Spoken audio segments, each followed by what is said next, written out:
Olá, olá, muito boa tarde a você ligado na tela do RDTV, seja bem-vindo mais uma vez ao facebook.com/Jornal Repórter Diário e também ao youtube.com/Repórter Diário, exatamente as duas plataformas em que transmitimos os nossos boletins, como você sabe, diariamente, 9 da manhã ou 10 da manhã, 3 da tarde, 9 da noite, trazendo sempre um resumo aí dos últimos acontecimentos do dia, principalmente em torno do combate à pandemia do coronavírus e, por consequência, claro, algumas atuações ali em consequência disso, em várias áreas, né? Economia, saúde, educação, política, tudo isso aqui no RDTV, que sempre conta com a sua participação através da Casa de Comentários da live, como já está fazendo aqui a Lu Oliveira, a Priscila Prado, quem mais aqui?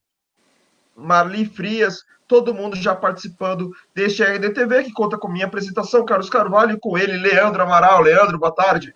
Grande Carlos, muito boa tarde a você, aos amigos internautas aqui do Repórter Diário. Tarde já desta terça, 16 de junho de 2020. A gente segue de olho aqui nas atualizações e de olho nas informações que estão por vir. Só para atualizar em tempo real, Carlos, estava até acompanhando agora, nesse momento, o presidente da Câmara dos Deputados, Rodrigo Maia, concede uma coletiva de imprensa falando exatamente sobre a possibilidade do adiamento das eleições. A gente já discutiu isso algumas vezes, vamos discutir mais ainda, só para atualizar em tempo real como é que está a discussão e o cronograma, principalmente o calendário nessa pandemia. Exatamente. Lembrando que a expectativa que existe para esse ano, a princípio, é que a eleição seja passada para novembro. Mas nada ainda comprovado, né? O Ministério Público Eleitoral, inclusive, já disse num primeiro parecer que é contra o adiamento da eleição para os dias 4 e 25 de outubro.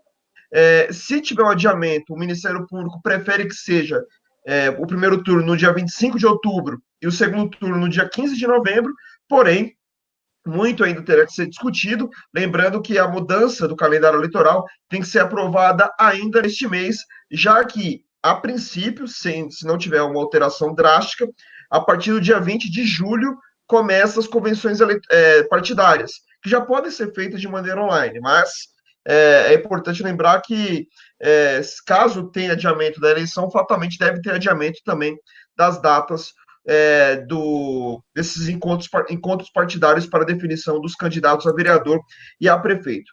Leandro, vamos começar então a RDTV falando de economia, certo? Pois é, Carlos Carvalho, economia e uma coisa para lá de interessante, Carlos. Você não tem nenhuma startup, não, né? Ou não integra nenhuma startup, né? Não, meu trabalho único é o RDTV. Boa! Então, nós vamos ter uma receita aqui, Carlos Carvalho, da startup. Não é qualquer startup, são as startups unicórnios. Só para você ter uma ideia, são aquelas cuja avaliação de mercado superam $1 bilhão. É tanto zero, Carlos Carvalho, que eu não faço nem ideia. Mas por isso a gente tem especialistas aqui para tratar deste assunto. O Álvaro Barbosa, ele que é advogado, pesquisador da USP, aliás, fez a nota técnica falando sobre isso, e também associado do Instituto de Tecnologia de São Caetano. Álvaro, prazer em falar contigo mais uma vez. Muito boa tarde. Boa tarde, Leandro. Boa tarde, Carlos. É uma alegria aí poder participar, compartilhar um pouco de tecnologia aí com vocês e com o seu querido público aí. Será uma honra aí falar um pouquinho aí de startups bilionárias nesse período de crise aí. Achar alguns caminhos e soluções aí. Muito obrigado pelo convite. Boa, e ó, o pessoal vai estar ligado mesmo, né? Principalmente em crise, que está todo mundo reduzindo, aquilo que dá uma perspectiva interessante e sem dúvida desperta a atenção. E o Fábio de Carvalho, que é o sócio da Bilheteria Express, está com um case muito interessante nesse tempo de pandemia. Boa tarde, Fábio, tudo bem? Boa tarde, Leandro. Boa tarde, Carlos. Obrigado pelo convite. Espero poder contribuir aí, dar nossa visão de como é uma startup, como trabalha uma startup aqui no ABC. E vamos ver o que a gente consegue fazer aí com essa pandemia, né? Como que a gente consegue sair dessa crise. Boa, boa. Aliás, até quero começar com isso, viu, Carlos? Vou interagir aqui com o Álvaro e o Fábio. Nesse sentido, a gente fala tanto e tem sido cada vez mais recorrente o termo, a expressão startup, mas ainda gera dúvida. E quando a gente vem em startup, unicórnio, o que se enquadra nesse perfil? Só para passar algumas informações preliminares, a gente fez uma pesquisa aqui no Repórter Diário. Bilheteria Express é uma startup de São Caetano, está há alguns anos no mercado, atende mais de 1.000 produtores hoje no Brasil, principalmente de teatro, e com a pandemia criou aí às pressas, de uma forma muito interessante, um site só para vender live dos artistas. Isso que o Carlos e eu temos falado muito aqui, vai ter live, principalmente sexta-noite para frente. O Carlos e eu tomamos todo cuidado do mundo para não fazer live junto com o Bruno Marrone, para não fazer live junto com os amigos, para não ter problema aqui. E estava justamente traçando aí a perspectiva, a Bilheteria Express, até de atuação no exterior, quando a pandemia chegou. Rapidamente, Fábio, até para a gente manter a dinâmica, o que se enquadra, o que pode ser considerado uma startup para quem é leigo e entender do que a gente está falando?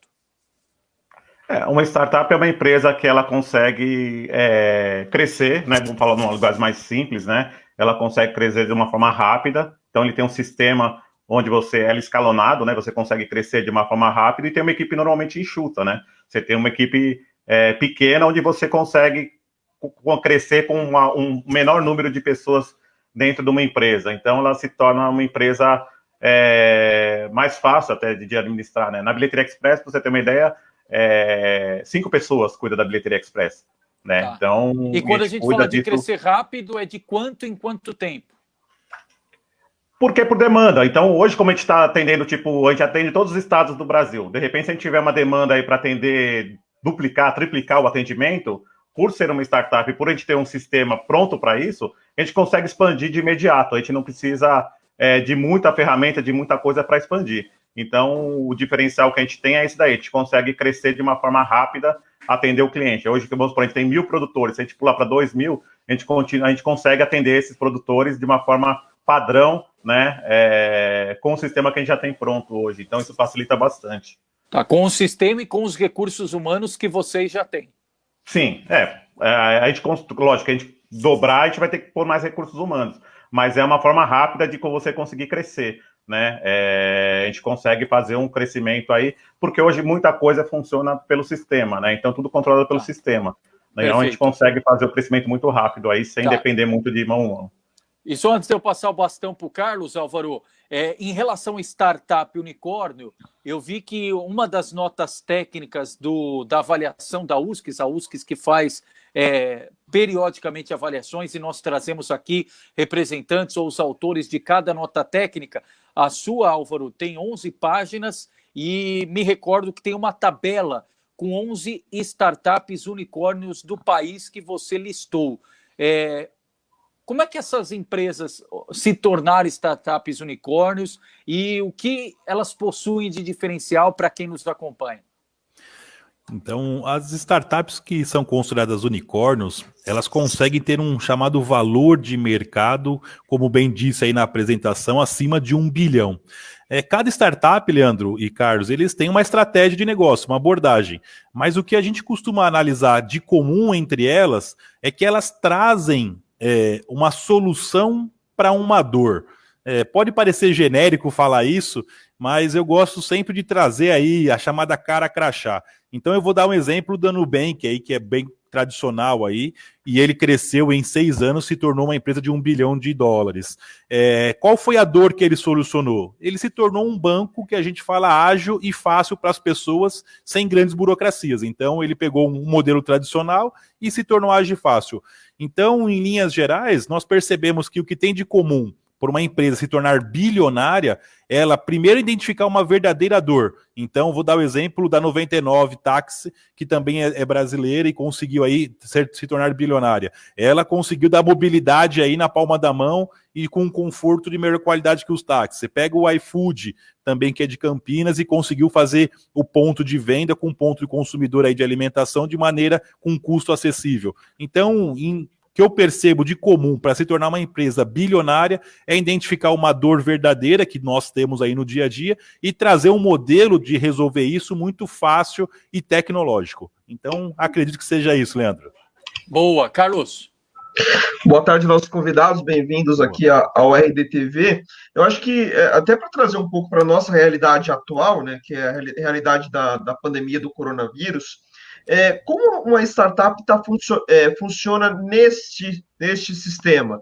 Tem dificuldades? O home office facilita ainda mais a questão das empresas? Queria começar com o Fábio falando sobre esse assunto, se existe alguma dificuldade para as startups no dia a dia de trabalho, mesmo durante a pandemia do coronavírus. No nosso caso, foi bem tranquilo, porque como a gente trabalha com sistema, né? É uma startup mais de tecnologia, então o pessoal está tudo trabalhando em casa, então a gente transferiu todos os atendimentos em casa.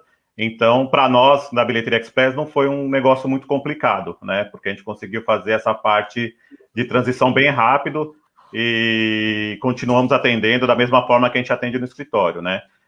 Acredito que tem algumas startups que não tenham voltado mais para a tecnologia, que pode ter tido alguma dificuldade maior. Mas quando ela é mais voltada para a tecnologia, eu acho que é uma coisa bem simples assim. E até uma tendência hoje a gente vê que, de repente, o pessoal ficar mais em home, né? Você vê que o mercado está mudando para esse novo formato aí. Eu acho que a tendência é de algumas empresas optarem em deixar o pessoal mais em home do que no próprio escritório, durante a pandemia até o final da pandemia, né? Até porque no caso de muitas startups, né, vocês ocupam pequenos escritórios, né, pequenos espaços. Então, assim, voltar para casa, se a pessoa tiver uma conexão boa de internet, ela acessa a rede de trabalho sem nenhum tipo de problema, certo? Tranquilo, trabalha tranquilo de casa. E professor Álvaro, no meio dessa pandemia, as startups acabam tendo algum tipo de prejuízo? Porque, lógico, quando a gente fala de startups bilionárias, né, sempre causa um susto nesse momento em que o mundo inteiro está caindo, né, economicamente, né? Esse ano de 2020 basicamente acabou, né, para a economia. Mas existe algum tipo de prejuízo econômico para essas startups, mesmo durante uma pandemia, ou elas, entre aspas, têm um oásis de escapar um pouco desse furacão chamado coronavírus? Não, Carlos, eu acho que, como toda e qualquer empresa, as startups também têm as mesmas possibilidades de se dar muito bem por conta da pandemia, como algumas empresas tradicionais, e também, infelizmente, sofrer os efeitos aí prejudiciais que a pandemia gerou. Então, eu diria que não é por ser startup que ela possa se dar bem ou não, mas sim em saber o segmento de atuação dessa startup, ou seja, onde que ela realmente tem aí o seu valor de mercado na atuação dela.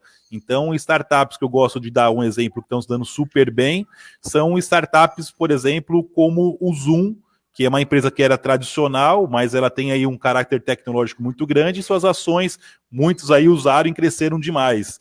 Nós estamos usando aqui uma plataforma tecnológica aqui também, que certamente aí se beneficia por conta dessa pandemia. Mas outras que viviam, por exemplo, de entregas de pequenos empreendimentos ou pequenos mercados, alguns deles não conseguiram manter suas atividades, então ela teve prejudicialidade aí nas suas ações aí no dia a dia. Ou seja, basicamente aquilo que a gente entende como TI, né, acaba até sobressaindo nesses tempos de pandemia, já que a entrega é mais fácil, mais óbvia, e todo mundo tem necessidade dessa tecnologia, né? É diferente de alguém que tem um produto físico. Eu tenho uma startup, por exemplo, que, sei lá, entra na parte de alimentos, acaba tendo um certo prejuízo, ou entra na parte de arte como quadros ou como esculturas, por exemplo, que tem que demandar de material e tudo mais, acaba tendo prejuízo. É diferente da tecnologia, que a tecnologia é ali, né? Da sua casa mesmo, se tiver um bom computador, você consegue fazer o seu trabalho direitinho, né? Sim, sim. E hoje o que a gente percebe aí, né, de tecnologia, que a gente pode entender que o home office, ele permitiu que todos fizessem uma imersão tecnológica. E as startups, por vivenciar a tecnologia, estão um pouco mais à frente aí desse cenário atual, dessa nova normalidade, porque a imersão tecnológica virou uma necessidade. Então as startups, por ter esse viés, esse panorama, elas têm um pouquinho mais de facilidade nessa migração. Boa! A startup depende, porque apesar de ser todas tecnológicas, né, tem uma tecnologia, depende muito do ramo que ela está, né? Então pode sofrer como pode não sofrer. Que nem o Álvaro falou, é como uma empresa normal. Dependendo do ramo de atividade que está na pandemia agora, tem startups que estão se dando super bem e tem startups que estão super paradas, né? Que estão procurando alternativas, né? Como a gente procurou alternativa também para tentar segurar aí a pandemia. Perfeito. Ó, os internautas vão fazendo as perguntas, considerações, a gente vai colocando na tela, como já passaram várias. E uma delas, Miro Mota. Conhece o Miro Mota, né, Álvaro? Conhecemos. Ô, Miro, tava com saudade já, hein, Miro? O Carlos já intitulou aqui de nosso diretor virtual, diretor remoto do RDTV. Ele é diretor e ombudsman ao mesmo tempo. Ele cronograma tudo aqui. Se a gente tá falando muito, se a gente fala pouco... Tem dia que ele fica bravo, que a gente não deu espaço para os internautas, mas brincando pelo respeito e consideração. É um dos maiores, se não o maior. Aí ele aí, ó. O maior seguidor aqui do RDTV. A gente faz live de manhã, ele acompanha, faz live à noite. E ele tá falando que vai fazer um pinga-fogo aí com os dois. Pode mandar, viu, Miro? Aliás, o Miriam, o Floriano Leandrini, o Edson Parra de São Caetano, o vereador, está nos acompanhando. Miriam Meloni, todo o pessoal aí, a Meire Terezinha, obrigado. Pessoal que está interagindo, pode mandar pergunta aí, o Carlos e eu vamos reportando aos convidados. Mas antes eu pedi até para o Carlos, o pessoal da Bilheteria Express tem um vídeo bastante interessante. Nós vamos soltar esse vídeo e na volta a gente comenta. Vamos lá, produção. Agora, vender os seus ingressos pela Bilheteria Express ficou ainda mais fácil. Além da venda no site, você conta com uma super novidade. Chegou a maquininha Bilheteria Express. Com ela, você pode vender o seu evento de qualquer local, com ou sem reserva de lugares, efetuar a cobrança e, o mais legal, o ingresso sai na hora. Além disso, você pode acompanhar a receita dos seus eventos em todos os canais de venda, site, local do evento, pontos de venda parceiros e equipe de promotores. Você pode incluir taxas especiais, emitir cortesias, validar as entradas, gerar e compartilhar o borderô, encerrar e bloquear as vendas. E tudo isso com equipamento fácil de usar e que cabe na sua mão. E com conexão de internet inclusa. Então não perca tempo e venha se modernizar. Maquininha Bilheteria Express. Gestão e venda de ingressos na palma da sua mão. Fábio, e aí eu vou pegar o gancho da pergunta do Carlos, ainda nesse olhar na ótica da pandemia. O que mudou com a pandemia? Por exemplo, isso que a gente acabou de ver. Opa, acho que foi um problema de conexão com a tecnologia aí, ó. Com a tecnologia, tá vendo? Então, todo mundo tem que ficar aprendendo agora nessa tecnologia. Tudo é novidade, né? Todo dia a gente aprende uma coisinha. Mas hoje a internet tá muito sobrecarregada, né? Então acontece mesmo, né? A gente vê que normalmente ou cai ou fica lenta, é muita gente conectada ao mesmo tempo. Que eu acho que é outro ponto, eu acho que deve ser outro ponto de discussão futura aqui no Brasil, né? Dessa melhora de infraestrutura de internet.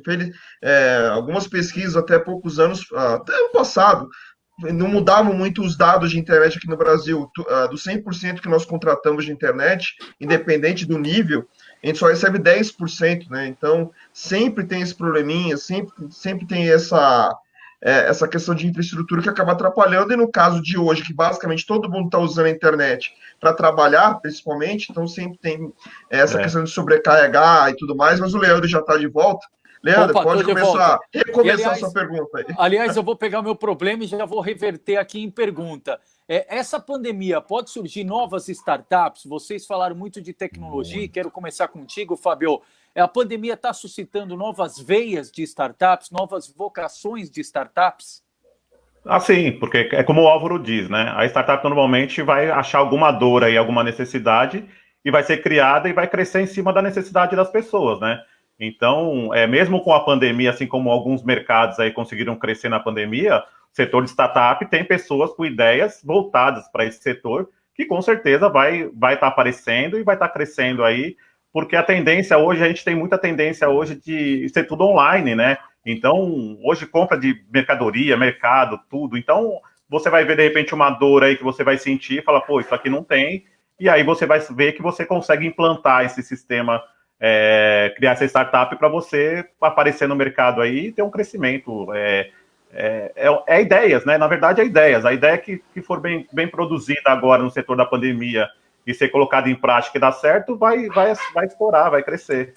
Tá, e por exemplo, esse vídeo que nós acabamos de assistir, a maquininha, já estava prevista, foi um planejamento antes da pandemia ou suscitou a partir do coronavírus?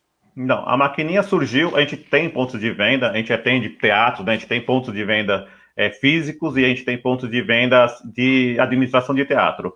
E antigamente, antes da maquininha, ela trabalhava com um computador, um notebook, impressora, máquina de cartão. E um dos problemas nossos, uma das dores nossas era o quê? Era a gente colocar ponto de venda, porque normalmente ponto de venda, em uma loja, você não contém muito espaço para estar colocando, o pessoal não gosta daquele monte de equipamento, e aí a gente começou a estudar o que poderia ser feito para melhorar isso e a gente conseguir crescer mais rápido aí no mercado. E aí surgiu a ideia da maquininha da Bilheteria Express, a gente fez uma parceria com a Cielo, né? E aí dentro da maquininha a gente colocou toda a gestão, além da venda de ingresso do pagamento, a gente colocou a gestão para o produtor também dentro da maquininha.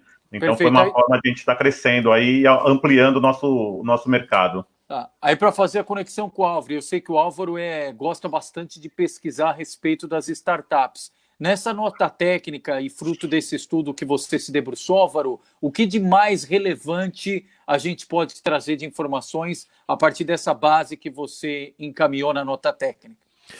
O principal objetivo, Leandro, da nota técnica foi trazer a realidade da região do ABC. Então, quando foi feito esse desafio aí pela Universidade de São Caetano, pelo Observatório e pelo Instituto de Tecnologia de São Caetano, que eu queria mandar um abraço aí para o ITESCS, que me deu essa oportunidade aí, identificar o raio-x, o radar da região do ABC. E nesse radar, nós identificamos que existem muitas startups com grandes potenciais e vocações. Grandes. Falta, no nosso entender, da nossa técnica avaliação, que haja uma articulação entre os órgãos públicos, entre as academias, que são as universidades e institutos de ensino, a iniciativa privada e o terceiro setor, que consiga criar um elo de ligação entre eles para dar uma sintonia melhor para que isso atinja melhores resultados. Dá um exemplo disso, para ficar claro. Dá um exemplo de um caso desse que está faltando algum desses elos. Eu vou dar um exemplo muito claro. A Log, ela veio se instalar em São Caetano. Nenhuma empresa de startup teve a prévia ciência dessas tratativas pelo órgão municipal, pelo que eu tenha conhecimento. Então, imagine que uma empresa de transporte, uma das maiores do país, uma unicórnio que se tornou em 5 anos, ela se instalou em São Caetano, graças a Deus, ficamos muito felizes com isso, foi anunciado recentemente aí pelo nosso secretário, o Morcelli, e o prefeito com muito orgulho, mas as startups em si que estão aqui na cidade mal sabiam dessas tratativas, mal poderiam falar para o órgão público, será que é melhor a Log? Será que não é melhor a Cargo X? Será que a Log não pode ficar nesse ambiente que é mais estratégico para todas as startups e não para uma prefeitura apenas, e sim para a região? Então, acreditamos que esse cenário de conversas entre esses atores precisa de uma melhor sintonia. A gente pode pensar que ainda o poder público em si não está preparado, Álvaro, para essa questão da startup, não digo nem só na ABC, acho que no geral no Brasil, porque olhando de fora, olhando de longe assim, você vê todo mundo tendo iniciativas, mas você não vê nenhuma conversa um pouco mais ampla para incentivar uma startup. Muitas vezes gente muito jovem aí, que está na universidade, por exemplo, que tem grandes ideias que poderiam gerar grandes empresas e elas não vão para frente porque às vezes não tem um incentivo correto. Ainda a gente está longe de estar organizado plenamente no Brasil para fortalecer essas startups e fazer com que isso seja o futuro da nossa economia de algum modo? Eu digo que não estamos longe, nós estamos construindo a base. Eu não diria que estamos longe porque já há bases. Quando eu consigo identificar no âmbito nacional, você pega Recife com Porto Digital, você pega Minas Gerais, você pega o Sul, na Santa Catarina. Então, você pega vários pontos aí que realmente a parte tecnológica tem um salto aí muito grande. Você pega o próprio ABC mesmo, temos aí a questão do Parque Tecnológico em Santo André, foi aprovado realizar aqui em São Caetano, no antigo Clube do Tamoios, uma questão tecnológica. Você pega São Bernardo fazendo parceria com o Senai e institutos de ensino. O que está faltando ainda, na minha percepção aí, digo, da minha modesta percepção, falta realmente alguém deixar de ter uma vaidade e entender de ser local, um problema local, uma situação local, e pensarmos abrangente como região. Então, isso realmente falta um pouquinho mais de articulação. Então, se eu conseguir construir essas bases de trabalharmos conjuntamente, criar um consórcio, a gente fala intermunicipal das startups, e esse consórcio tem um poder deliberativo e executivo, acredito que seja o melhor caminho. Mas sim, já temos bases construídas, mas a cabeça do gestor, no nosso entender, ainda pensa como sendo uma questão só de educação, segurança, saúde, e independente entre si, que só precisa atuar no seu município. Mas não, ela tem que atuar para além das fronteiras, tanto os regionais como nacionais, para chegar a ser uma startup mundial. Só lembrando que no caso do ABC, entre aspas, foi formada uma base meio que assim, pela vontade das startups, né? Muitas, inclusive, recentemente a gente viu isso em Diadema. Diadema construiu um prédio aqui na região central e muitas startups que estavam em São Paulo foram para esse prédio comercial.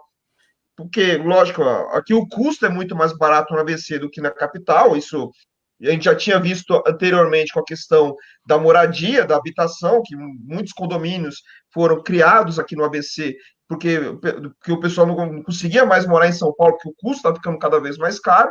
E também isso veio para a questão empresarial, né, dessas startups, principalmente em tecnologia e de logística. A gente, pelo menos aqui em Diadema, eu percebi muito esses dois caminhos, e no caso de logística, até algo óbvio, né? A gente está falando de cidades que estão na beira das principais rodovias do estado de São Paulo, como Anchieta, como Imigrantes, que tem ligação tanto com os principais aeroportos, como o de Guarulhos, o da capital e o de Campinas, e do outro lado o Porto de Santos. Então, a gente está num lugar estratégico e isso acabou sendo fortalecido.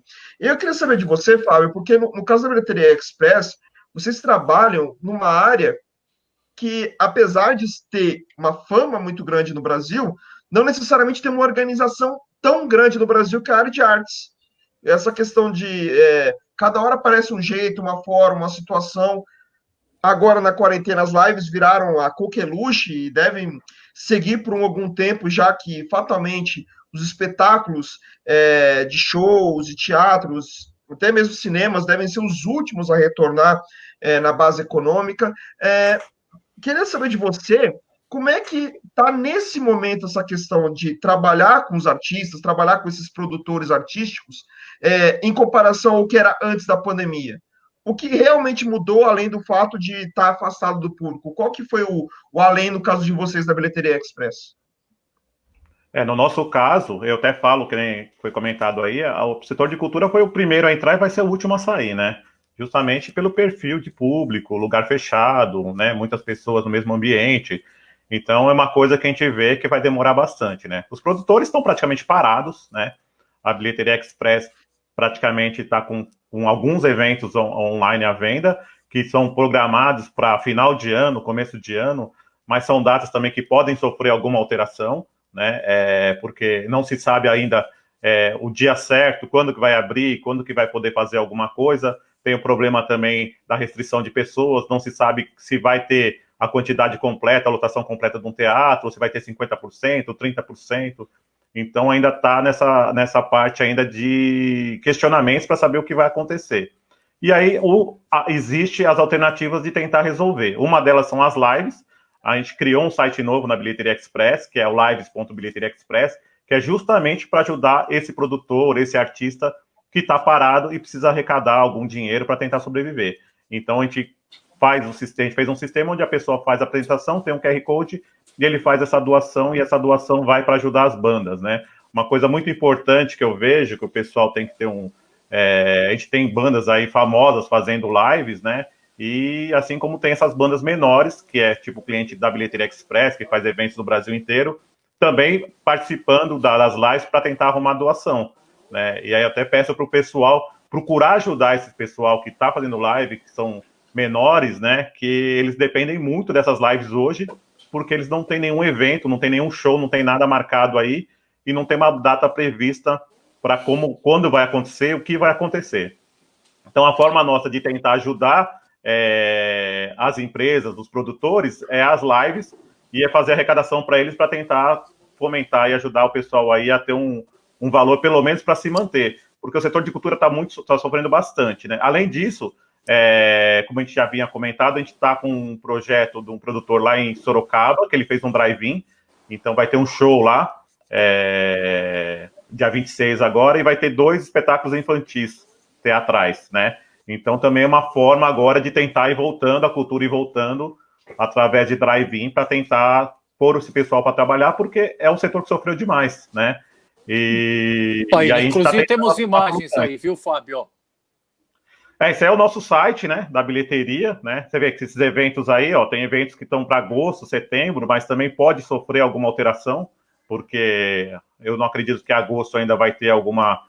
A gente não vai estar 100% liberado para fazer eventos, então a gente pode sofrer alguma alteração durante esse período aí. É porque, na verdade, é que é tudo incerto, né? A gente não tem uma data correta para quando vai voltar os eventos culturais, então fica complicado. A gente vai tentando acertar. Além dessa imagem, tem a lives.bilheteria express, que é o que a gente faz a parte da arrecadação, né? Então, a Bilheteria Express praticamente ficou 99% sem funcionar, sem arrecadação nesse período. Então, a live foi uma forma de a gente tentar retornar aí e tentar ajudar o pessoal também, né? Esse do Rodrigo Teaser é o que vai ser lá em Sorocaba, que vai ser no Drive-In. Vai ser um show dele. Ele tinha um show marcado agora para esse mês, remarcou para março do ano que vem, lá em Sorocaba. E aí a gente está remanejando algumas pessoas que queiram assistir no Drive-In, também tem isso também, muito remanejamento de data, de eventos, e aí o cliente está com a opção de fazer o remanejamento para a data de agora, dia 26, ou para assistir realmente em março do ano que vem o show dele que já está certo para lá. Fábio, e é importante, pelo que o Carlos e eu temos extraído aqui com os nossos entrevistados, é identificar esse momento para sair, virar a chavinha e sair da situação de conforto. E a pandemia tem gerado muito isso, né? Essa possibilidade de você se reinventar. E quem está no próprio segmento parece que é um obstáculo. Ontem a gente entrevistava comerciantes de toda a região do ABC e eles diziam, Fábio e Álvaro, olha, a gente estava acostumado a abrir a nossa loja e esperar o cliente entrar. A gente sempre ficava na defensiva, esperando. Hoje não. Se tem uma coisa que a pandemia nos ajudou, foi a gente buscar esse cliente, a trazê-lo até a loja, seja pela rede social, seja no atrativo da loja, preparar toda a condição da loja, até do ponto de vista higiênico, para trazer esse consumidor com tranquilidade, com segurança à nossa loja. E aí pergunto que você fez a toque de caixa aí, criou esse site e começou a vender live dos artistas, mais ou menos aquela história, tá todo mundo chorando, vamos vender lenço. Como é que foi essa sacada de vocês e o que precisou? Qual que é o maior desafio quando você tem que virar a chave do teu negócio? O que motivou foi a necessidade mesmo, né? A gente estava com um sistema parado, porque não estava tendo evento, e a gente precisava de uma estratégia para começar a fazer o negócio andar. E aí a gente usou o quê? O que a gente tem de conhecimento. A nossa produção, o nosso site, a gente reverteu ele num site para doação, já voltado pensando em ajudar os próprios produtores que são parceiros ou que não são parceiros. Tem muito produtor chegando agora, que não era parceiro da Bilheteria Express, mas devido à live a gente consegue trazer, a gente conseguiu pegar parceiros que fazem a filmagem de lives, então eles também indicam a bilheteria para fazer a arrecadação. Então foi a necessidade que fez com que a gente parasse e falasse, a gente precisa arrumar uma solução, e a solução foi começar a fazer as lives aí, e com as lives agora tentar fazer a arrecadação para tentar ajudar a manter a bilheteria e para tentar ajudar qualquer produtor que esteja necessitando aí fazer um evento aí, fazer alguma arrecadação. A live é a solução hoje, a gente sabe, né? A gente está com um projeto essa semana também, um teatro está tentando voltar, então a gente vai começar a vender o ingresso virtual para ele. Então a pessoa que comprar o ingresso virtual vai conseguir assistir a peça com login sem, ele vai assistir a live, seria uma live da peça, né? Então, soluções, procurar soluções para tentar ajudar o mercado, que é um mercado que está sofrendo bastante aí, e a gente está correndo atrás para ver qual a melhor solução e como a gente consegue ajudar da melhor forma possível aí, o mercado aí que está todo parado, né? E a visão da live foi essa mesmo, foi tentar ajudar o produtor e também segurar a despesa da Bilheteria Express, porque a gente tinha que segurar aí durante a pandemia aí, já que os eventos praticamente estão todos cancelados, os que não estão cancelados, que nem está mostrando aí, foi remanejado para o final do ano, para o começo do ano. Então, e uma incerteza ainda que a gente não sabe se realmente na data vai poder estar acontecendo.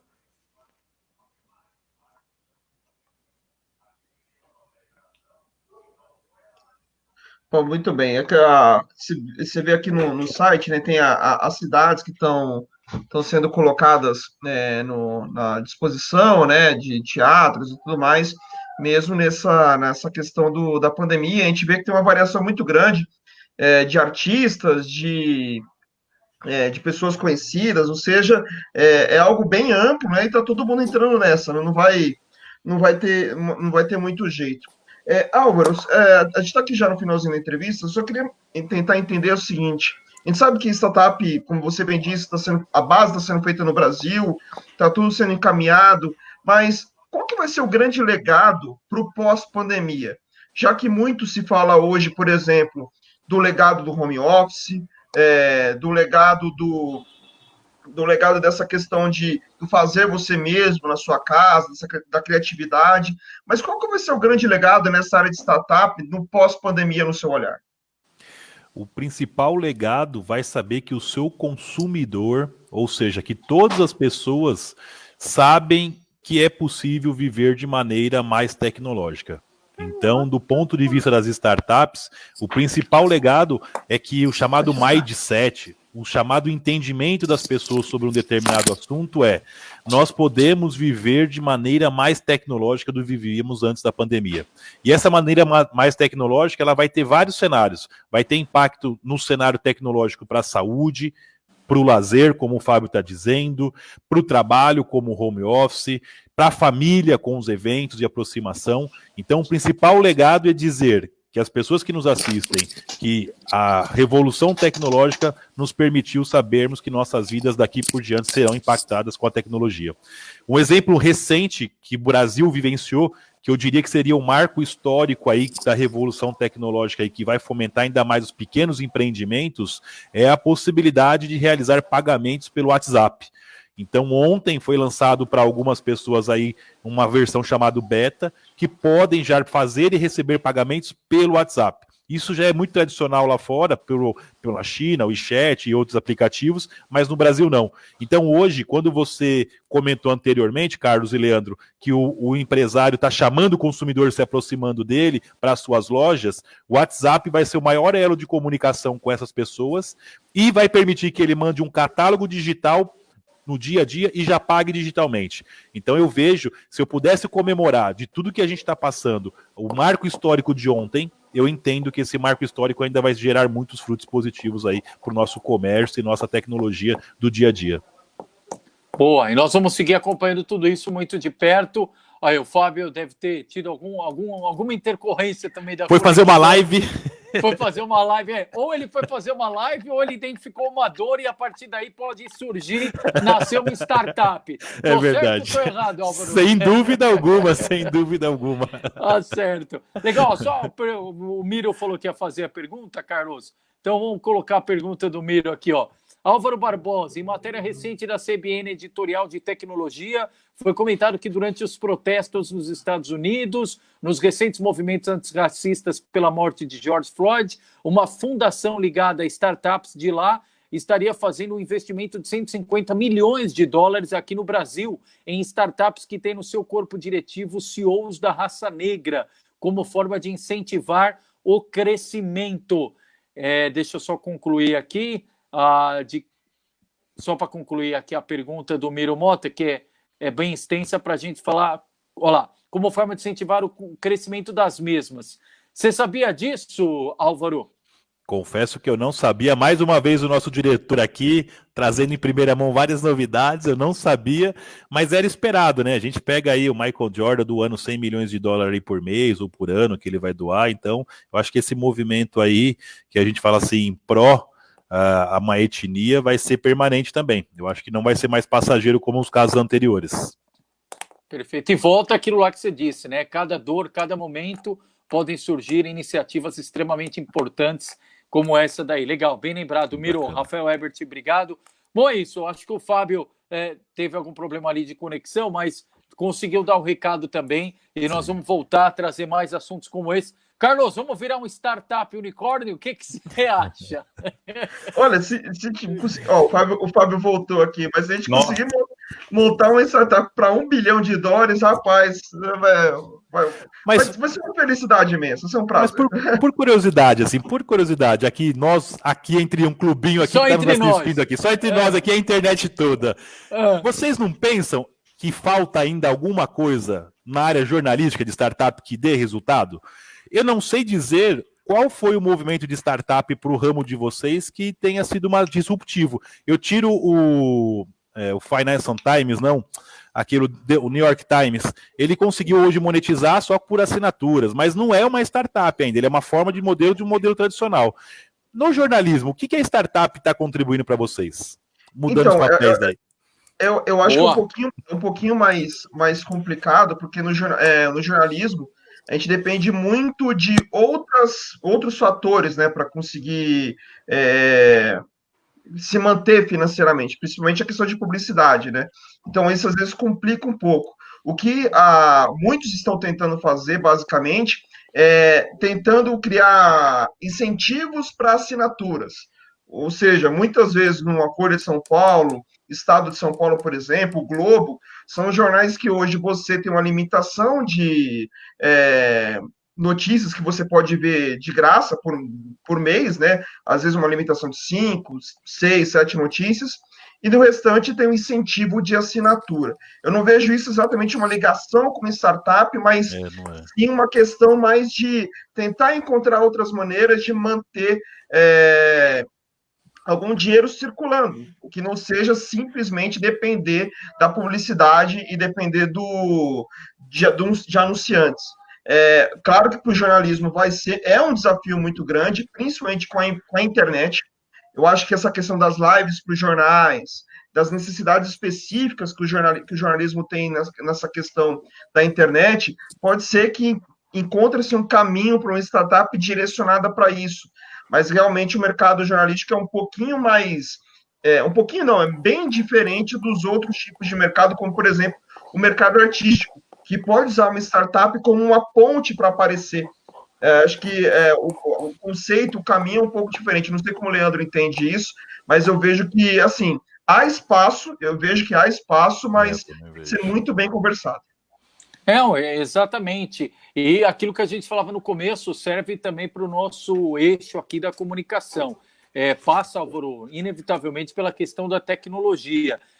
A gente costuma dizer que a pandemia ela não traz problema novo, ela escancara os antigos. E no meio jornalístico não é diferente. A gente agora vive as dificuldades da tecnologia. Principalmente aqui na região do ABC, que até então a gente tinha, por parte, o repórter diário, o Carlos viu aqui, a gente já fazia bom tempo a questão das lives, mas ainda em alguns, preso ainda aquela cultura do impresso, a cultura do papel, ainda essa falta de mobilidade, tanto na agilidade quanto no consumo do virtual. E a pandemia, sem dúvida, trouxe essa velocidade para a gente, algo que ia demorar mais para acontecer, está tendo que acontecer muitas vezes na marra. Então, essas soluções tecnológicas para facilitar as transmissões, para dar mais oportunidade da gente interagir com quem nos acompanha, sem dúvida alguma vão fazer toda a diferença no nosso caso. Por exemplo, alguém que tivesse um formato aqui de um programa, estamos nós 4. O Miro quer fazer pergunta, ele não precisava aparecer ali com o texto.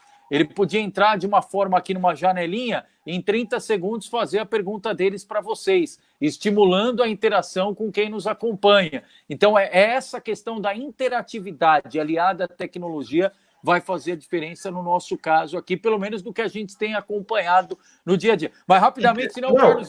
Pois não, Carlos. Não, Leandro, eu acho que, e só para completar, porque o jornalismo teve uma mudança muito grande nas últimas décadas. A internet, ela tomou o papel do jornalismo da notícia em primeira mão. Verdade. E democratizou a comunicação.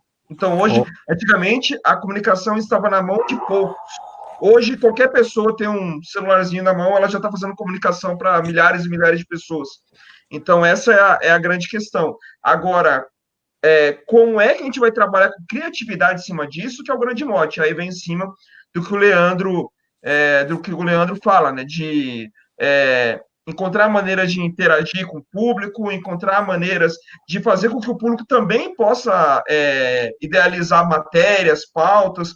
Então, teve muita coisa que a gente já fez aqui na RedeTV durante a pandemia, que surgiu de pessoas que falaram, por que vocês não falam de determinado assunto, por que não falam disso, por que não falam daquilo? Então, essa relação tem que ser um pouco mais próxima. Né? E isso que o Carlos falou é muito importante, Álvaro e Fábio, porque aquilo que os comerciantes destacaram ontem serve para nós também, principalmente aqueles jornalistas mais da antiga, eles são acostumados ou foram forjados à época nessa escola, de que as pessoas eram consumidoras de comunicação. Então eu fazia matéria... é o Marquinho Tortorello que está aí?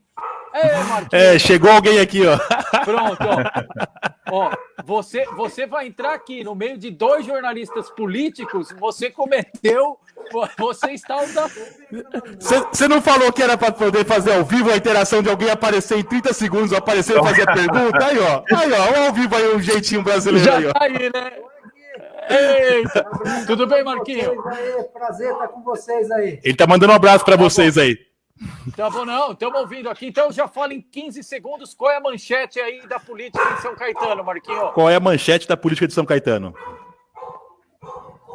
Marquinhos, boa tarde. Oba. Quem sabe faz ao vivo, então já fala em 15 segundos qual é a manchete da política de São Caetano hoje. A manchete da política de São Caetano sou eu. Tô aqui. É verdade, sou eu trabalhando, correndo atrás das coisas, visitando meus amigos.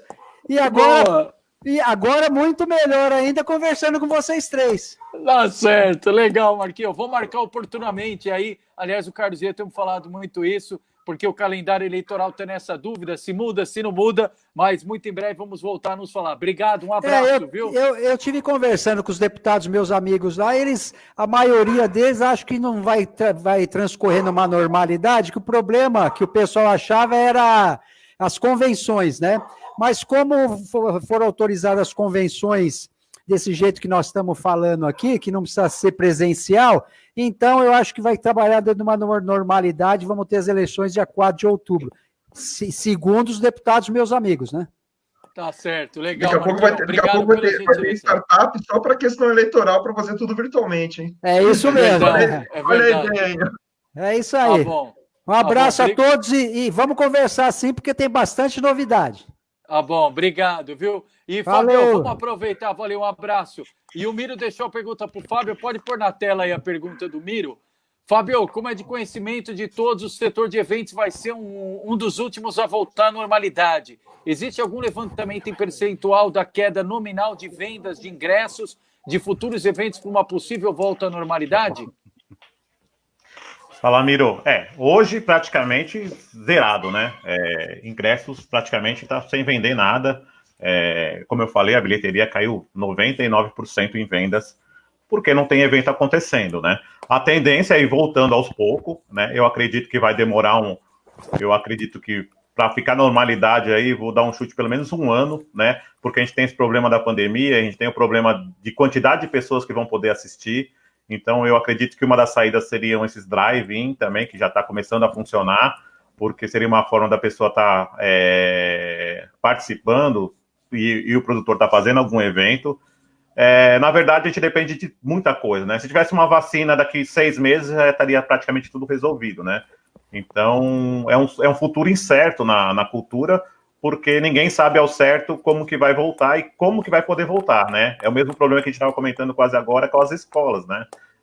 São lugares que têm muitas pessoas aglomeradas num espaço pequeno e a gente sabe que vai ser difícil a volta vai ter várias restrições, vai ter várias formas de trabalho, né? Existem estudos, né? O pessoal fala hoje em dia a volta do teatro não teria mais lugar marcado a princípio, teria tipo um lanterninha que estaria levando a pessoa para o local, para você não estar cruzando com outra pessoa. Então seria uma serpente, né? Você ia ocupando os lugares dentro das normas de segurança, e aí seria uma sequência de entrada e uma sequência de saída também. Então o último que entrou seria o primeiro a sair. Então tem tudo estudos que estão sendo feitos, de possibilidades que podem ser feitas, mas vai depender muito do grau da pandemia, como vai estar a pandemia. Como eu falei com o Leandro quase agora, um teatro, de repente, de 1.000 lugares, vão ser 300 lugares que vão poder estar ocupados. E aí 300 lugares, a gente não sabe se esses 300 lugares vai cobrir pelo menos os custos da produção. Então, legal, Fábio. Vai ser uma volta difícil. Show. Álvaro, você vê como o pessoal está atento? A gente sempre fala para quem está em casa, eu estou sem máscara, o Carlos, o Álvaro, o Fábio, porque a gente está num ambiente isolado. Isso, ó, já tá já ali do lado. Já passei tudo aqui, quando vocês fizeram, já passei isso. Tudo aqui. Mas depois, Álvaro, puxa a orelha do Marquinho aí, pergunta onde tá a máscara dele, que o pessoal já tá pegando no pé dele aqui. Sabe o que eu falei quando eu falei com ele agora aqui? Ele falou, meu teste tá aqui, ó, acabei de fazer. Aí eu fiquei quieto, né? Eu vou falar o quê, então? Né? Não, o cara mostra mas aí o teste. mas aí você fala para ele que a nossa infectologista falou ontem, teste não é vacina. O teste bom saber. Se eu soubesse, está... tá vendo? Se eu soubesse, eu tinha dado um truco nele aqui, pessoal. Porque ele falou bem assim, tá aqui, ó. Porque a primeira coisa que ele foi entrando aí, eu já falei. Pode falar para ele, ó, você testa, significa que naquele momento você não está, mas você não está imune, infelizmente. É verdade. Só ficaremos imunes com a vacina. Mas brincadeiras à parte, até para descontrair num momento como esse, para a gente tornar um pouquinho mais leve essa pandemia. E claro, é uma forma até mais bem-humorada de reforçar para você que está em casa a importância de usar máscara e a importância de saber olhar as oportunidades, como bem destacaram aqui o Álvaro e o Fábio, na questão das startups. E sem dúvida nós vamos falar mais sobre isso. Álvaro, aliás, a gente pode até sugerir, viu, Álvaro, aproveitar que o Carlos está aqui presente, vamos discutir, Álvaro, para quando a gente retomar, ou mesmo agora na pandemia, a gente tem feito vários ciclos de palestra, a gente começou fazendo presencialmente lá na USCS, por conta da pandemia a gente interrompeu, e naquela época a gente fez de coronavírus, quando o coronavírus não era nem metade do que está aqui hoje. E podemos fazer um só sobre startup, para a gente discutir com mais profundidade, trazendo aí cases, exemplos. A gente vê se a pandemia estiver em outro momento, mas mesmo que não esteja, virtualmente podemos discutir aqui, né, Carlos? Opa, meu microfone estava desligado aqui para não atrapalhar, mas é isso mesmo. É aquela coisa, né? É que a gente acabou antecipando um assunto, né? Primeiro, o coronavírus não tinha nenhum caso confirmado no Brasil. Deu no primeiro, então.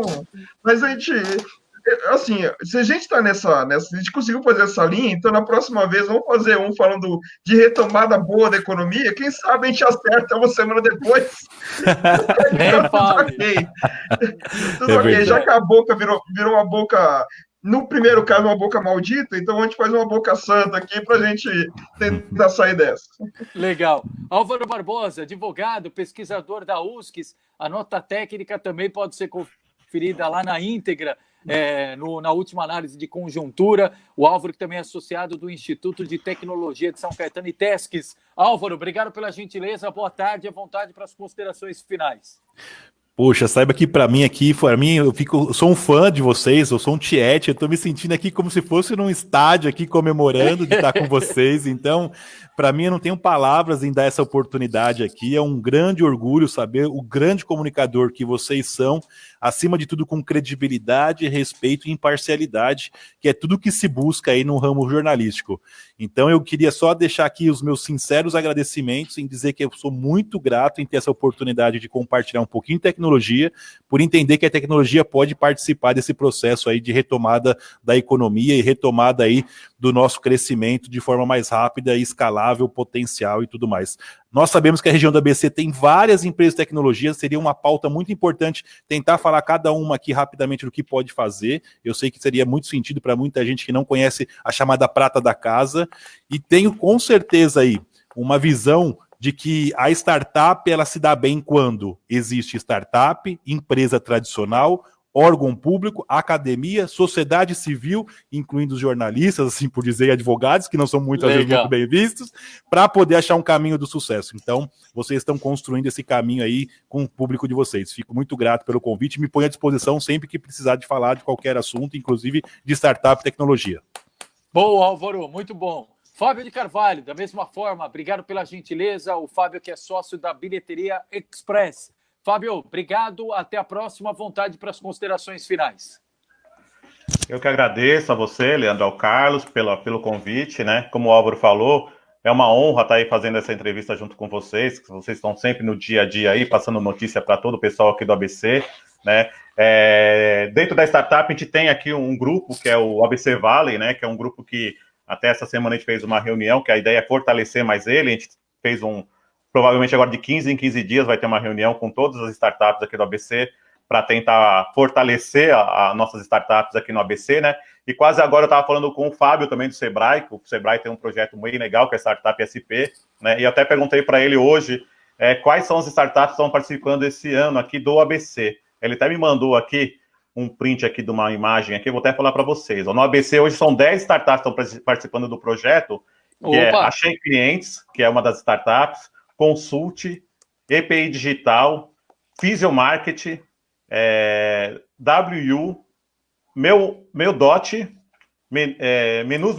Meus Menus, ProIT, TI Pagamentos, T1 Pagamentos e Teacher Now. Essas são as 10 startups que estão participando da Startup SP desse ano aqui. São todas empresas aqui do ABC. Até a Physiomarket, eu fiz uma mentoria com ele há uns dias atrás aí, que é uma empresa voltada para fisioterapia. É uma ideia bem legal dele. Ele tem um marketplace, ele está montando um marketplace voltado para fisioterapia. É um projeto bem bacana, e ele é aqui de São Caetano. O Physiomarket é de São Caetano. As demais eu não conversei. Esse eu conversei pessoalmente com ele, e é uma das ideias aí das startups do ABC que está surgindo aí com a Startup SP aí, que é o Fábio que toma conta aqui no ABC. Boa, mas agradeço aí o convite. Boa, Álvaro. Boa, Fábio. Seguimos também à disposição, e para você que está em casa, no outro lado, na telinha, na telona, acompanhou de forma rotativa, não tem problema. Acabando a live, F5 no computador, atualiza no celular, você pode ver a íntegra, ou se já viu e quer rever, você vai ter a possibilidade novamente, não só aqui no Facebook, mas também no YouTube e no site do Repórter Diário. Valeu, Álvaro. Valeu, Fábio. Até a próxima. Obrigado. Vamos atualizar o nosso cenário virtual. Carlos Carvalho dando as últimas notícias. E, Carlos, parece vai se consumando tudo aquilo que os especialistas traziam de informação especial na área da saúde aqui para a gente, né? Hoje, lamentavelmente, já está aqui o nosso GC, novo recorde de casos e mortes no estado de São Paulo. Exatamente, Leandro. Só para você ter uma ideia do anúncio que foi feito hoje, foram 365 casos novos nas últimas 24 horas, com 8.825 confirmações. Na verdade, 365 óbitos registrados nas últimas 24 horas, com 8.825 confirmações no mesmo período, né? O estado de São Paulo chegando a 190.285 casos, com 11.132 óbitos. Durante a coletiva de imprensa, que hoje foi especificamente do pessoal da saúde, os próprios especialistas falavam que eles não olham exatamente dia a dia, eles olham semanalmente. E, claro, a gente tem que pensar sempre que para retomadas, para qualquer tipo de ação que tem que ser feita, tanto de maior abertura quanto de fechamento, Leandro, a gente precisa pensar num período médio, 1 semana, 2 semanas. Quanto mais a gente aumentar o tempo de dobra em relação ao número de casos, em relação ao número de óbitos, melhor. Isso significa que são menos casos e menos óbitos acontecendo. Agora, é um desafio muito grande hoje, Leandro. Por quê? Porque cada parte do estado de São Paulo está de uma maneira, está em uma situação. Então, por exemplo, isso em cima do que foi falado hoje na coletiva de imprensa, tá bom? É bom deixar claro, eu não estou tirando da minha cabeça. Em cima do que foi falado hoje na coletiva de imprensa do pessoal da saúde, do governo do estado. A Grande São Paulo está numa tendência de estabilização da onda com a futura queda, e o interior está subindo. Ou seja, hoje não dá para olhar o estado de São Paulo como um todo, achando que todo o estado vai sair do processo ao mesmo tempo. Então, como a Grande São Paulo é o pico da pandemia, não só no estado, mas no Brasil inteiro, é capaz de realmente ter esse processo de queda. Claro que no futuro existe a questão da segunda onda. Temos que lembrar que a Grande São Paulo conta com 2 dos 3 principais aeroportos, o aeroporto da capital e o aeroporto de Guarulhos. Além disso, tem o aeroporto de Campinas, que é basicamente do lado. E isso logicamente, que cria um certo medo, um certo pânico, podemos dizer assim, Leandro, porque o estado de São Paulo acaba tendo muita gente que migra para cá. Verdade. E hoje, você vê muitos países do mundo que já se livraram do coronavírus, como o caso da Nova Zelândia, como o caso da Islândia, por exemplo, que são países que hoje estão proibindo voos internacionais para lá, para evitar o contágio externo. Então, a gente tem que tomar. Ainda tem um processo muito longo ainda para durar em torno dessa pandemia, e nós vamos aguardar, lógico, as próximas informações, mas essa questão dos recordes, Leandro, aquilo que a gente vem falando nas últimas semanas. Sábado, domingo, segunda, geralmente são os dias em que os números não apontam recordes, tanto de óbitos quanto de casos confirmados no Brasil inteiro.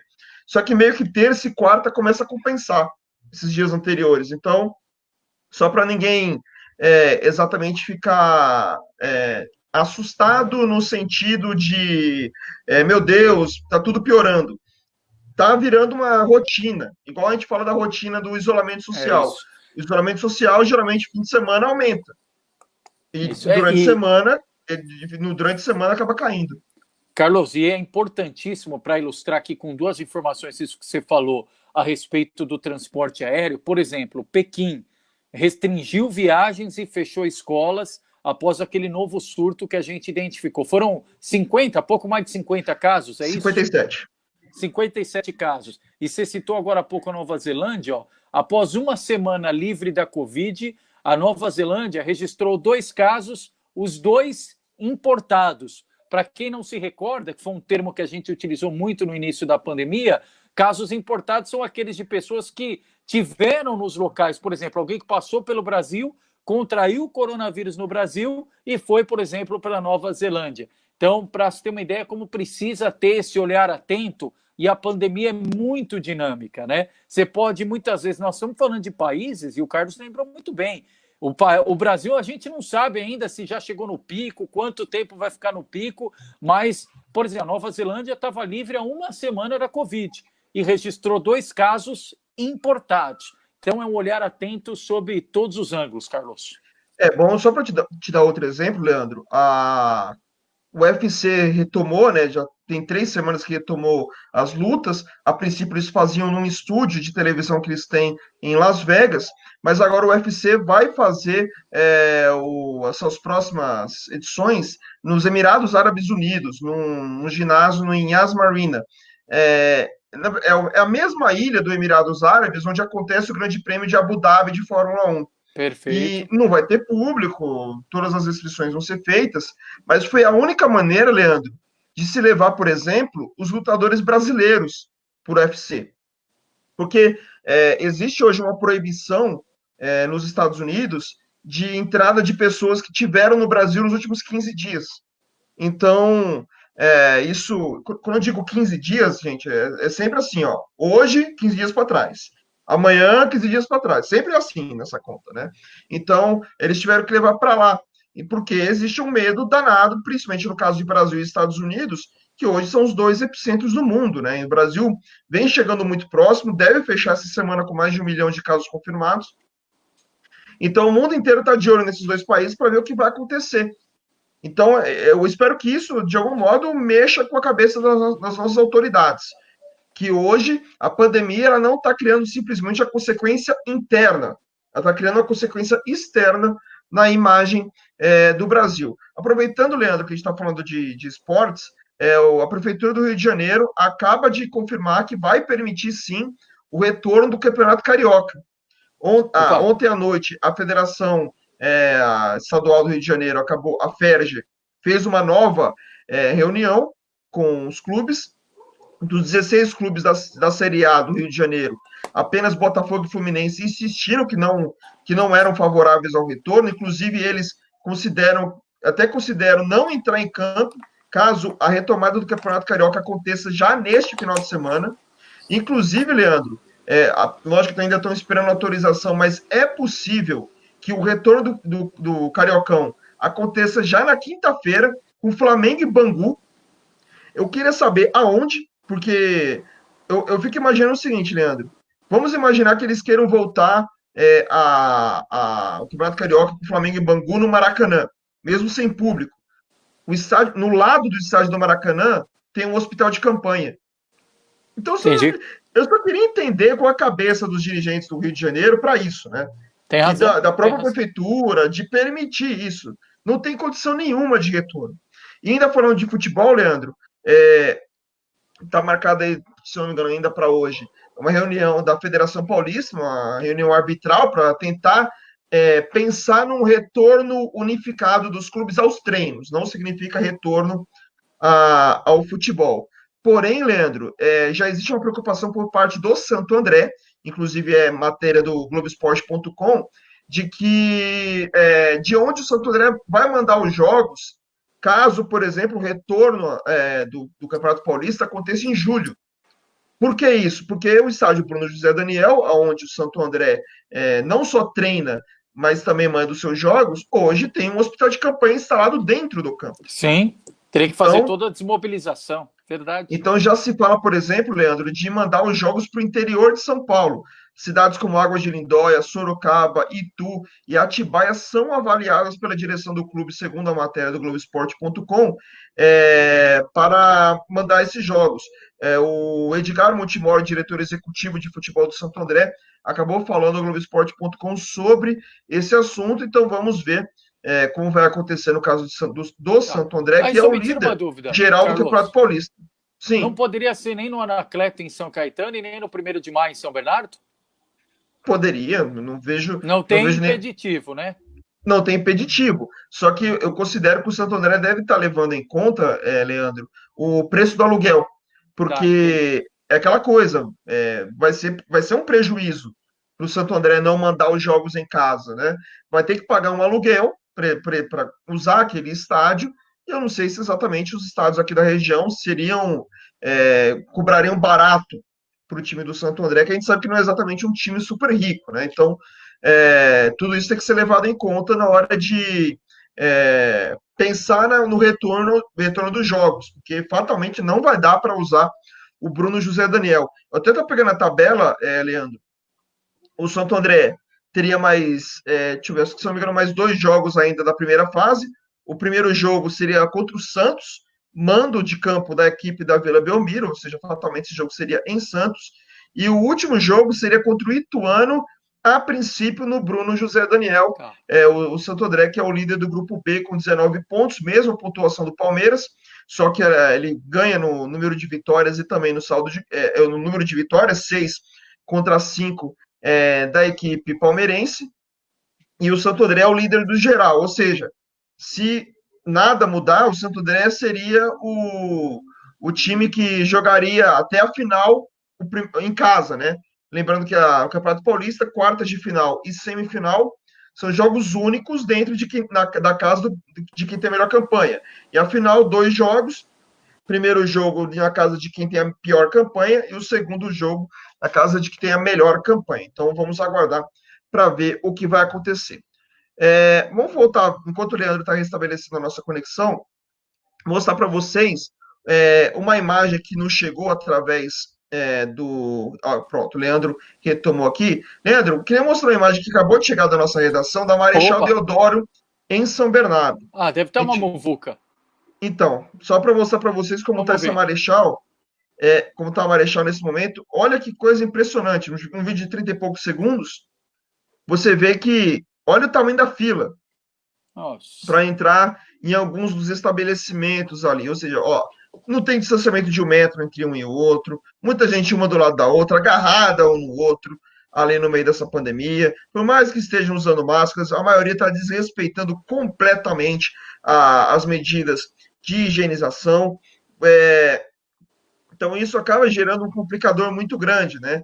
É bom lembrar aí uma coisa para o pessoal. Se vocês puderem comprar pela internet, comprem pela internet. Não inventa essa moda de ir até a Marechal ou em qualquer centro comercial. E só vai no centro comercial se tiver necessidade. E se você vê que a fila tá grande e que é algo que você pode... Por exemplo, uma roupa.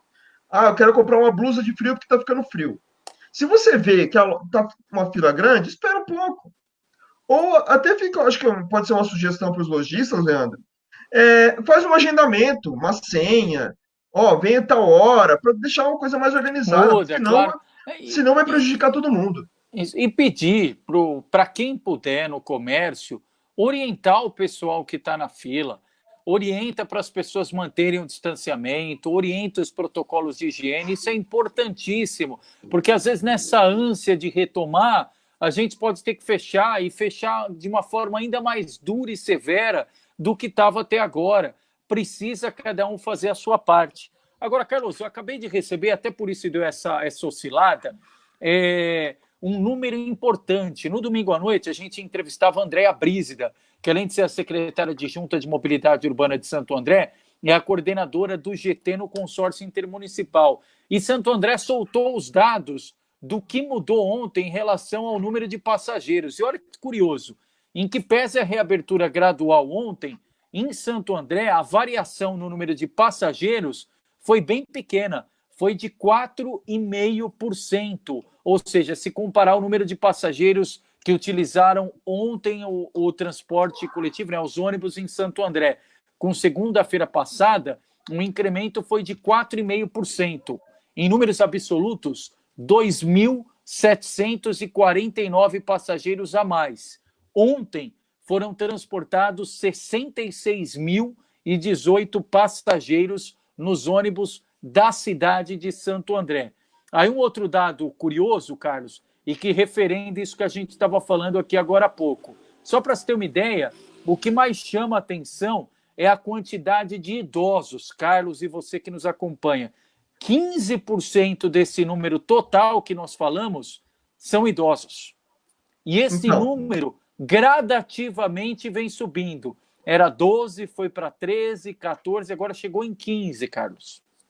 Olha, pessoal, se você que está nos vendo aí, está acima dos 60 anos ou faz parte do grupo de risco, se você tiver alguém mais jovem que possa fazer uma compra para você, possa fazer algum serviço que você necessite realmente, por favor, peça a essa pessoa. Sabe, é um número... É bom de fazer esse tipo de ação, porque senão vai ser um risco muito grande para todo mundo. E, Leandro, você disse que não aumentou muito a questão do número de passageiros em Santo André, nos ônibus, mas também não teve alteração no isolamento social, viu? A gente fez uma tabela aqui diferente do que a gente vem fazendo nos últimos dias. Essa tabela é a comparação de ontem com a segunda-feira passada, ou seja, dia 8 com dia 15. Boa. As barras em azul são do dia 8 e as barras em laranja do dia 15, que é o primeiro dia aqui na região, não só na nossa região, na região metropolitana, com a abertura do comércio. No estado manteve 47%, na capital manteve em 48%, Diadema igualou 43%, Mauá teve uma leve alta no isolamento, 41% para 42%, o que é impressionante, por causa das imagens de ontem. Verdade, eu ia falar disso agora. No centro de Mauá. Ribeirão Pires, Santo André e São Bernardo se mantiveram em 46% de isolamento e São Caetano, 45% de isolamento. O cenário, Leandro, do isolamento aqui na região segue o mesmo, ou seja, a gente não consegue mais de segunda a sexta atingir 50%, que ainda assim seria abaixo do nível necessário, que é no mínimo 55%, e no final de semana, só Ribeirão Pires consegue passar dos 50%. Esse domingo, por exemplo, chegou a 51%. O restante dos dias é sempre abaixo dessa marca, mas até o governo do estado falou isso, que pelo menos o número de pessoas conscientes, Leandro, em torno do coronavírus, em torno do isolamento social, da necessidade de isolamento social, continua o mesmo. A gente só espera que aumente um pouquinho, né? Por isso que eu estou falando que todo cuidado é pouco, só saia de casa quando houver necessidade. E se você saiu de casa, vai num determinado local e viu que a fila está grande, volta para casa. Espera um pouquinho para ir de novo. Ou às vezes liga para a loja, liga para tal lugar, para saber como é que tá a fila, tá grande, tá pequena. Isso. É muito importante para todo mundo poder se organizar nesta live. Correto, Leandro? Leandro, tem uma última notícia, a questão do arrastão, viu? Exatamente. Só para a gente finalizar aqui, pouquinho antes da gente entrar no ar, nós recebemos contato do pessoal de São Caetano, e aí rapidamente falei com o Jorge Salgado, secretário de Segurança, dados preliminares, porque a ocorrência estava em andamento, isso há 1 hora atrás, mais ou menos. Então, 6 pessoas, 6 homens, foram vistos adentrando um condomínio na rua São Paulo, em São Caetano, na altura do número 770, e fizeram ali arrastão em 2 apartamentos deste condomínio.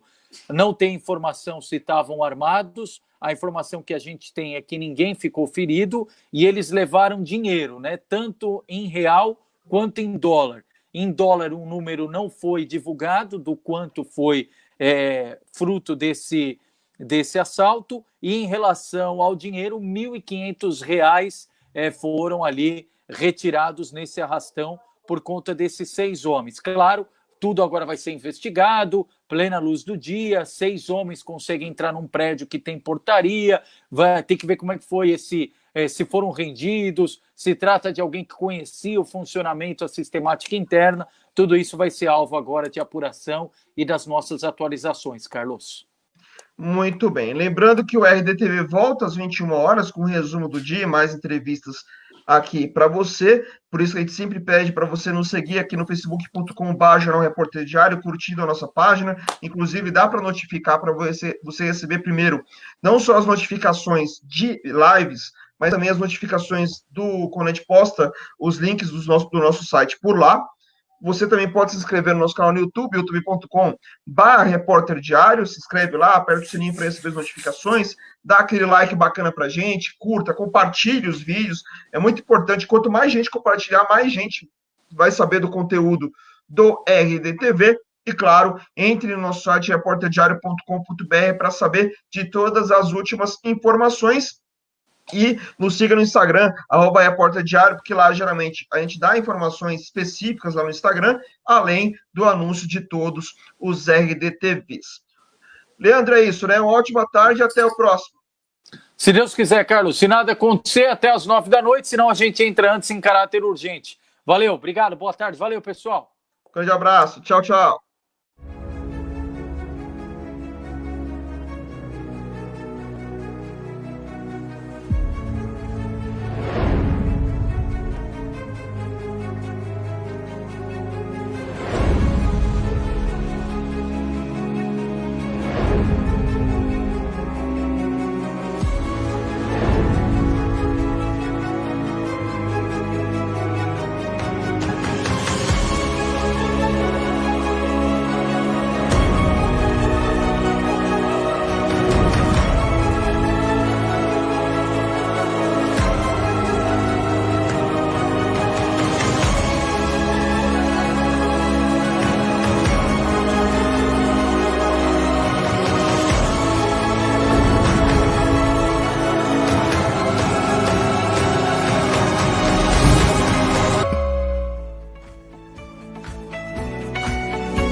As aulas acontecem todos os dias através da plataforma Google Meet. Então a gente pode ver o professor, a gente pode falar com eles. A gente tem o chat online ao longo da aula, onde a gente pode deixar todas as nossas dúvidas. Se a gente não quiser utilizar o chat, a gente pode falar via voz com o professor.